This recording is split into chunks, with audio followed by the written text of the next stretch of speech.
I call this video "This is why my grandmother was a great admirer of Sultan Sjahrir."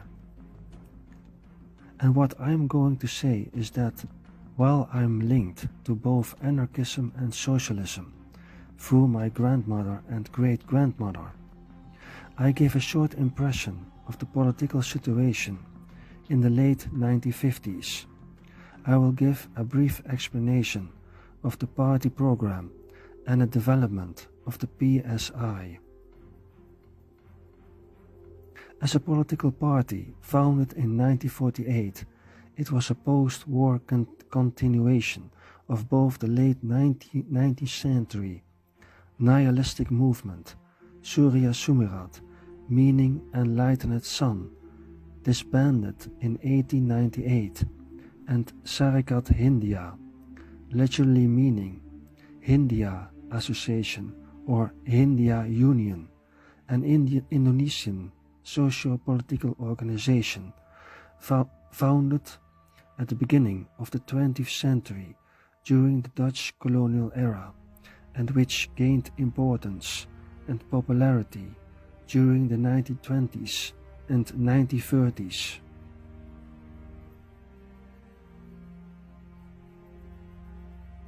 Politically speaking, the democratic socialism of the PSI, or Partai Sosialis Indonesia, expressed the ideas of the petty bourgeoisie in the cities and the small peasantry in the countryside.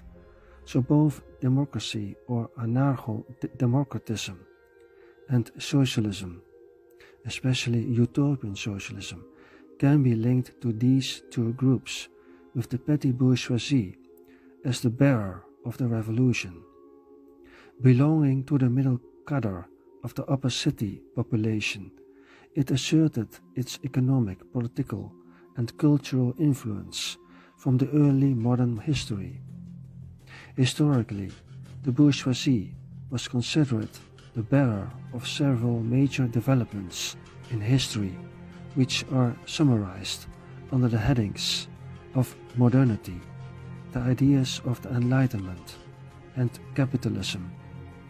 Precisely because the petty bourgeoisie was part of this capitalism, but as a lower class in a social ladder, it was considered the ultimate class that could turn against this economic system.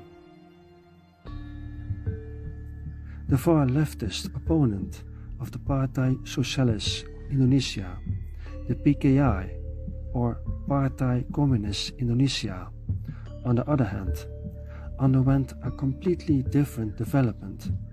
It specifically represented the working class proletariat and propagated utopian socialism without anarcho-democratism. This is where the political programs of both parties differed.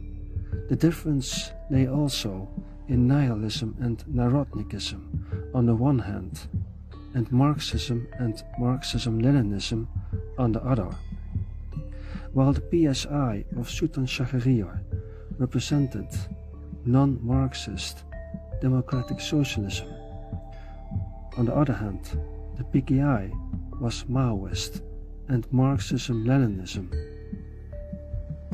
The following three political principles of the PSI, the Partai Sosialis Indonesia, are typically anarchist.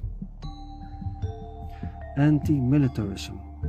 The PSI was against the militarism of the PNI, the ruling Partai Nasional Indonesia of President Ahmed Sukarno, and the militarization of the whole society in general.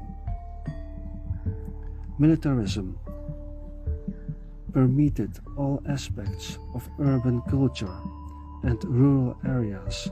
It was the desire of the Indonesian government that it should maintain a strong military capability and to use it aggressively to expand national interests, especially towards the neighboring Federation of Malaya and Dutch New Guinea. It also implies the glorification of the army and the ideals of a professional military class between the ruling PNI or Partai Nasional Indonesia and the communists of the PKI, and the emerging dominance of the armed forces in the administration or policy of the state, such as in a stratocracy and with a military junta. Anti-collectivism. The opposing PSI was also fervently anti-collective or anti-collectivism and a strong advocate for individualism, supporting personal freedom and independence over social cohesion. Nihilism differs from other forms of socialism by its emphasis on the personal freedom of each individual. The latter does not or hardly distinguish nihilism from other forms of anarchism. Collectivism, on the other hand, practiced by the PKI, was the opposite of the individualism propagated by the PSI. Anti-authoritarianism or non-legitimism. Anarchism is broadly used to describe the anti-authoritarian wing of the socialist movement, but not all forms of anarchism are against the state, as long as it's legitimate. We nihilists are not against authority when it can prove its legitimacy. This applies to both republicanism and monarchism. Moreover, anarcho-democratism, the form of anarchism of the PSI, was connected to utopian socialism, which was state-oriented and represents authority from above. Decline and downfall. The declared martial law from 1957 and guided democracy on the 21st of February that same year by President Ahmed Sukarno, which ultimately led to authoritarianism and a military dictatorship, resulted in a rapid decline and final downfall of the PSI of Sutan Sjahrir in 1960, whose party was banned and he was exiled.